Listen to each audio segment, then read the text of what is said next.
Hi guys, মোৰ চেনেলটোলৈ আপোনালোকক স্বাগতম জনাইছোঁ। মই আজি এটা ক্ষুদ্ৰ সৰল অথচ অদ্ভুত যাদু দেখুৱাম।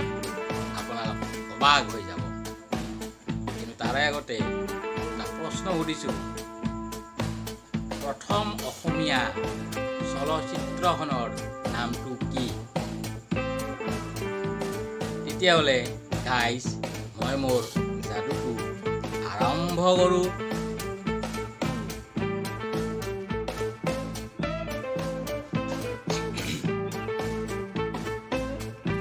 হেল্ল' গাইজ, উত্তৰটো কোৱাৰ আগতে তেতিয়াহ'লে মোৰ যাদুটো দেখাওঁ।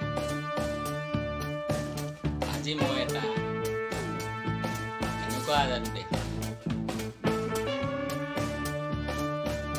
বিজ্ঞানৰ যাদু। এইটো এটা বটল,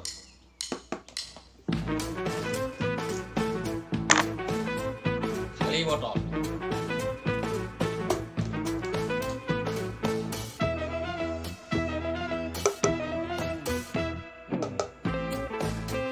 একো নাই, খালী। এতিয়া মই ইয়াতে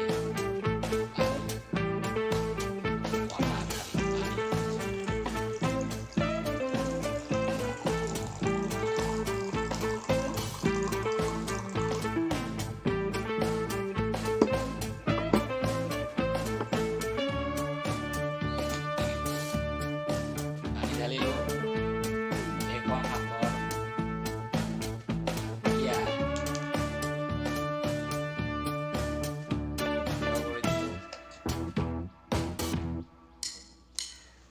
ঠিক আছে। এতিয়া বটলটো ঘূৰিয়াই দিম। দুই এটা পানী পৰিবই। এয়া পানী পৰিছেনে? পানী পৰা নাই। এতিয়া মই যেতিয়া কওঁ তেতিয়াহে পানী কৰি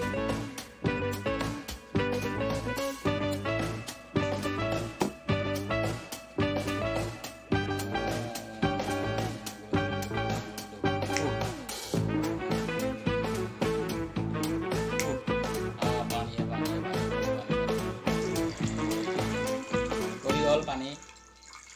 এতিয়া মই ৰ বুলি ক'ম, ৰহ পানী ৰহ, ৰৈ যোৱা, ষ্টপ।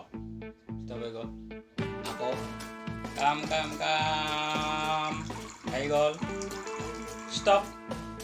ষ্টপ হৈ গ'ল, কাম ষ্টপ। ষ্টপ হৈ গ'ল। এইটো হ'ল বিজ্ঞানৰ যাদু। তেতিয়াহ'লে টিউটৰিয়েল হিচাপে কি ক'ম? বটলটো সাপৰখনৰ গেটখনত ফুটা হোল কৰি ল'ব লাগিব। কেইটামান ফুটা কৰি ল'ব লাগিব। ফুটা কৰি লোৱাৰ পিছতো পানীটো ওলাই নাযায়। তাৰপিছতে বটলটোৰ সৰু হোল এটা কৰি ল'ব লাগিব চাইডত। কাৰণ বায়ুৱে আমাক চাপ দি থাকে। বায়ুৰ চাপ পৰিলেহে ওলাই যাব। গতিকে যেতিয়া পানীখিনি ভৰাই ল'ম, তেতিয়া মই আঙুলিৰে হোলটো হেঁচি ৰাখিম। বায়ু সোমাব নোৱাৰে আৰু পানীটো ওলাই নাযায়।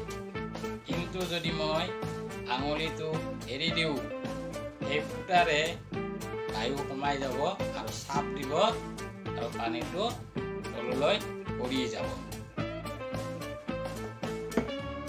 তেতিয়াহ'লে অ'কে, উত্তৰটো কিন্তু পাহৰা নাই। প্ৰথম চলচ্চিত্ৰখনৰ নাম জয়মতী। Okay, bye bye.